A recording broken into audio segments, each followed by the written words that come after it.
Hello everyone, I'm back, and today I would like to talk about Space Marines. Again. Or again, depending on how you feel about them. But regardless, I'm going to talk about them. And this time we are going to check out one of their detachments, the Vanguard Spearhead.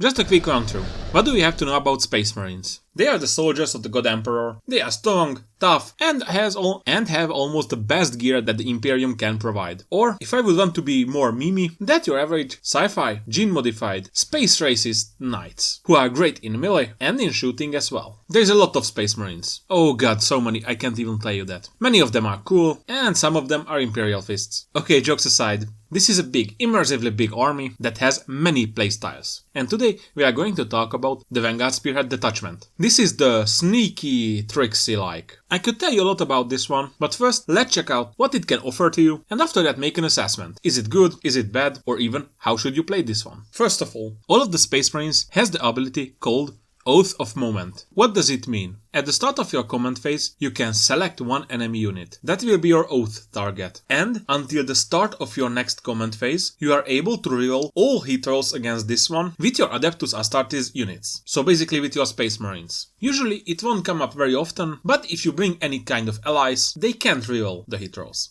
Okay, this is the type of stuff that every Space Marine detachment has. Okay, now let's check out the detachment rule. Shadow Masters. While it sounds edgy, it's really nice. Each time when a ranged attack is targeting one of your Adeptus Astartes units from your army that is further than 12 inches away from the attacking model, subtract 1 from the hit rolls. And also the target, so your unit, has the benefit of cover against that attack. It is a really great defensive buff, but do not forget the attacking model. So for example, if 10 Tau shooting at you, 2 are within 12 and the other 8 not within 12, then your opponent has to roll separately. Because those attacks has to subtract 1 from their hit rolls, and you have better save against that 8 models shooting. This is really great. Against melee armies, you are not going to have much use of this one, but at least you will have an extra round of shooting, unless they are really fast. But you can solve it with other methods.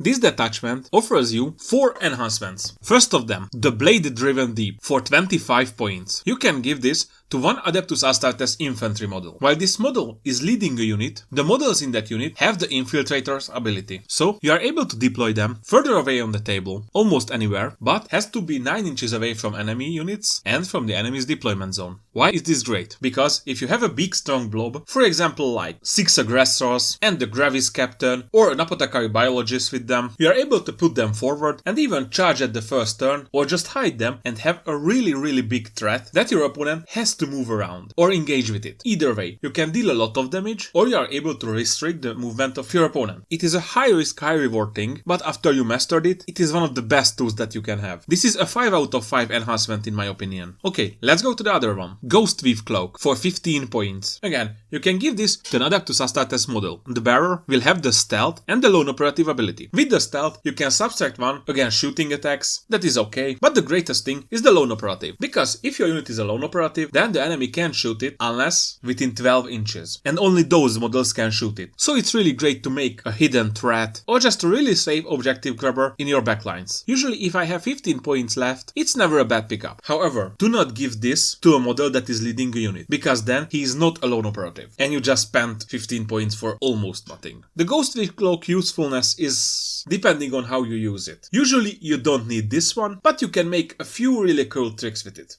Okay, let's check out the next one. Execute and Redeploy for 20 points. You can give this to Phobos model only. In your shooting phase, after the bearer's unit has shot, if that unit is not within engagement range, then it can make a normal move up to 6 inches. But if it does, then the unit is not eligible to declare charge. And this ability is not cumulative with the Phobos Lieutenant's ability, so you can only move once after shooting, not twice. This is the best used on the Phobos Librarian. Why? Because the Phobos Librarian can give lone operative to one of your units. You can move forward, shoot, move back, and your opponent will be literally unable to shoot you. You can use it with the Eliminators, or even you can use it with the Infiltrators. Then you have an amazing defensive blob. This is definitely a nice pickup, but I would only recommend it on a Phobos Librarian. And the last one, Shadow War Veteran for 30 points. You can only give this to Phobos models.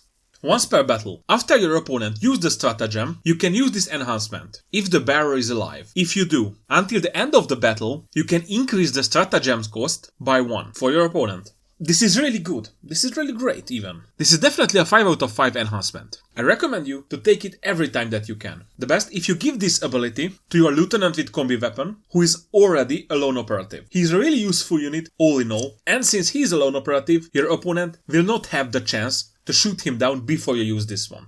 Okay, that's just my take on it. You can take it however or wherever you want it. But the other thing, the great thing, there are abilities that allows you to use stratagems, battle tactics, for 0 command points. If you use this enhancement on a battle tactic stratagem, your opponent can't use it for free, because there is the stratagem cost. He changes it to 0, changes happen, and after that you apply the modifier, so it will cost 1 command point. Usually I recommend you to tag either an expensive stratagem, that is 2 command points, so your opponent can't use it often or even anymore in the battle, unless he saves his command points, which is definitely great for you on the long run. Or you should use it on a stratagem that he likes to use for free. For example, Armor of Contempt. Then he can't use it for free, and can save up command points for bigger things. Okay, that's it about this one. 5 out of 5. Who am I kidding? 10 out of 5. This is amazing. Okay, let's check out our 6 stratagems. First one, a deadly prize. When you can use it? At the start of the command phase. Yes, every command phase, so you can use it even at your opponent's command phase. And that's nice. You can use this one on an Adeptus Astartes infantry or an Adeptus Astartes mounted unit that are in range of an objective that you control. If you use this one, then you can mark this objective as sabotaged.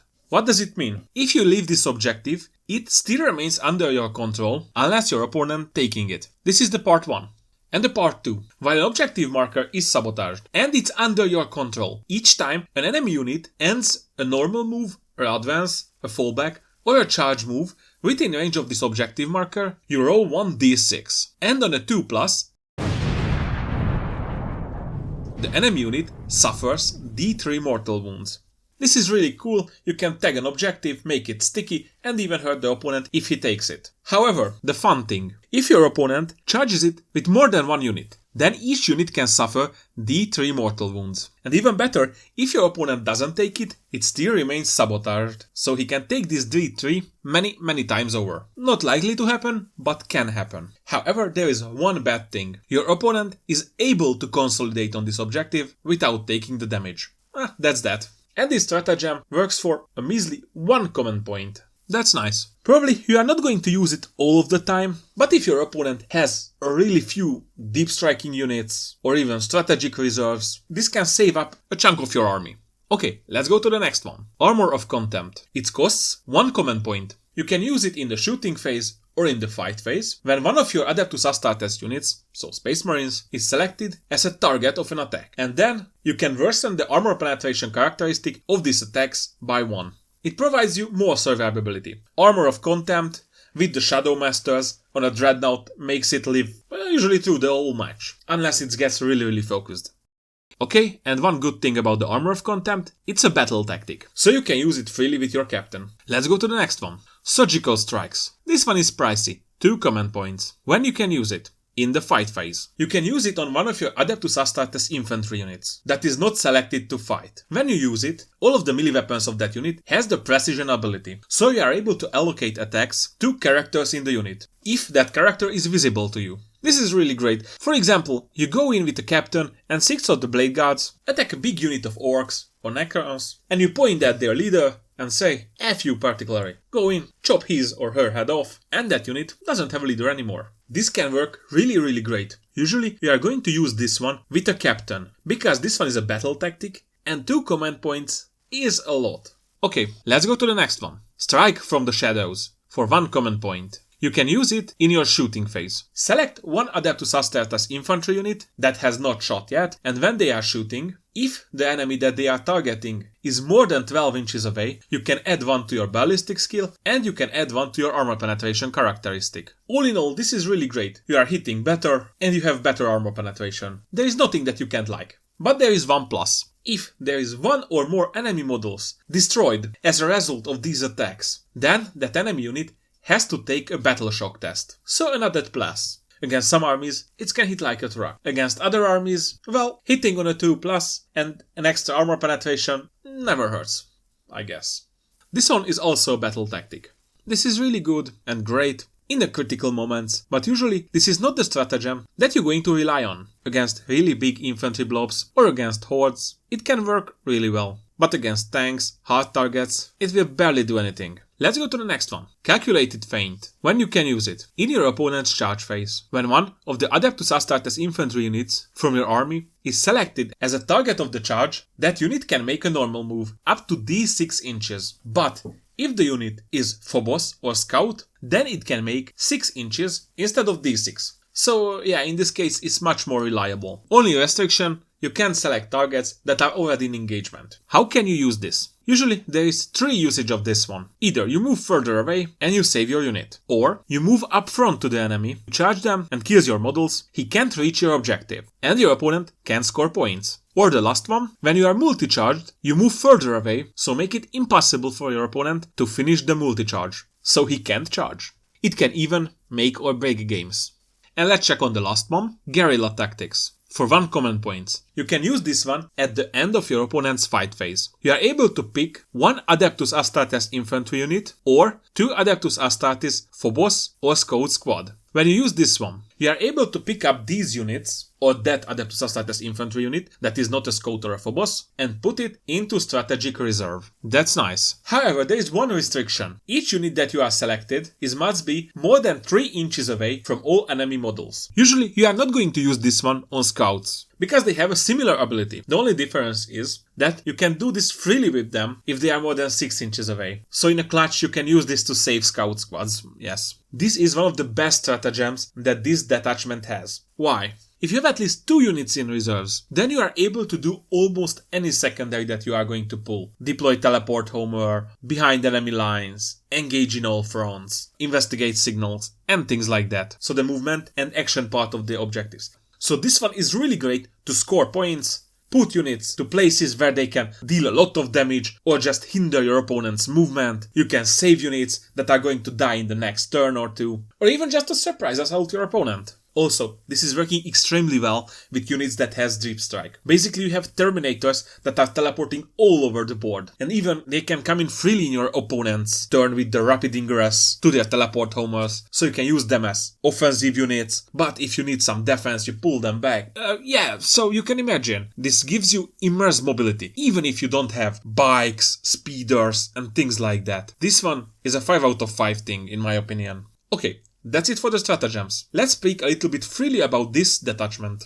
Each of these detachments have their own strengths and weaknesses. This detachment will provide you with incredible mobility and really great defensive bonuses, although it lacks on the offensive side. You have some little buffs, but they are much less than, for example, the Iron Storm or the Envilus detachments, because those are built to deal damage, while this one is built to have a great board control and to be much more tough against shooting. So probably you have the question, is this detachment is low on damage dealing, so can take out key targets or things like that? No, it's on the opposite side. It helps you to be able to apply your damage where it's needed, either with mobility or either with survivability for your long-ranged shooting unit. For example, the Gladiator Lancer or the Eliminators, or gives you easy access to delivering methods for the Eradicators, the Terminators, or even to your aggressors. All in all, I would say this one is one of the best detachments that you can have, but it's one of the hardest to use ones as well. The good things, generally useful for almost every types of units, so you don't have to have high mobility, or you don't have to have high survivability. You can mix and match, play with everything. It provides something for every unit, and that's nice. The weaknesses. Well, it has a steeper learning curve, so probably you need 2 or 3 games until you start to catch it. However, this is almost an unlimited toolbox. All in all, I would give this a 4.5 out of 5, just because it doesn't have anything that boosts your damage significantly. But still, this is one of the best detachments in my opinion. That's it for now. If you like what I do, please consider liking, subscribing, or both, and even hit the little bell. If you don't hit the little bell, then I will take your objective and kill your warlord. That's a threat. See ya.